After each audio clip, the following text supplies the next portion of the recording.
So my name is Lucas Till, and I play Alex Summers, or Havok is my mutant name.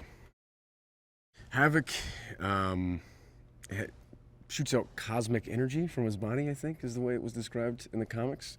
And it's kind of it's been realized in a kind of a different way than it really looked in the comics in the first movie, and it was kind of like these hula hoop things that I had to somehow make work and come out of my body.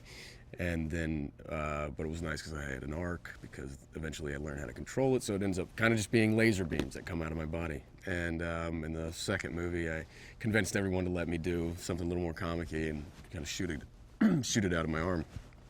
And then now on this one, I do the Jesus pose with my lasers. So, stuff to look forward to. Charles asks me to basically, Apocalypse is taking over his mind in Cerebro, and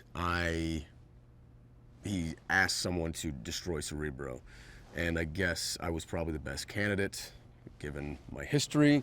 So he says a line that he actually made himself, which was wreak havoc. I'm trying to be heroic, and I end up blowing up Hank's jet engine, and which blows up the mansion, which leads to a one-up of the Quicksilver scene from the last movie. So, stuff to look forward to. I think the mutant-human relationship is, well, I think of the 60s, you know, it was just coming about, or the knowledge that mutants existed. And then the 70s, obviously, you had people dropping stadiums on the White House, so they knew that they were there. And now everything is cooled off enough that Xavier can have his school and kind of bring people there. And it's, yeah, I guess people are, you know, well, I don't know about accepting of mutants, but yeah, but everyone knows that they exist now and are very aware of their presence. This is such an exceptional cast, and then you bring in more people, and they're just exceptional. Everyone is, and Oscar is such a sweet dude, and then he's Apocalypse, and he just, see, that switch is really cool.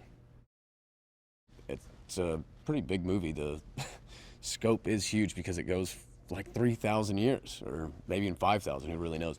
But yeah, it's thousands of years of storytelling, and then and there's so many characters. The iconic ones from the first films and their younger versions, and also all the people from the last trilogy, or from the latest, you know, franchise with First Class and Days of Future Past. I think lots of people have wanted to see the Apocalypse movie, or, you know, Apocalypse come to life in the X-Men franchise, and it's finally happening, and I'm in it.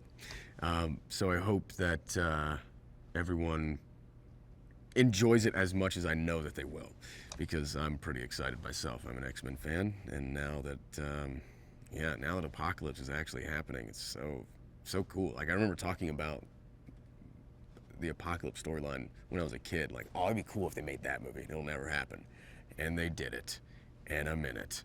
So it's but I know that people are gonna like this movie.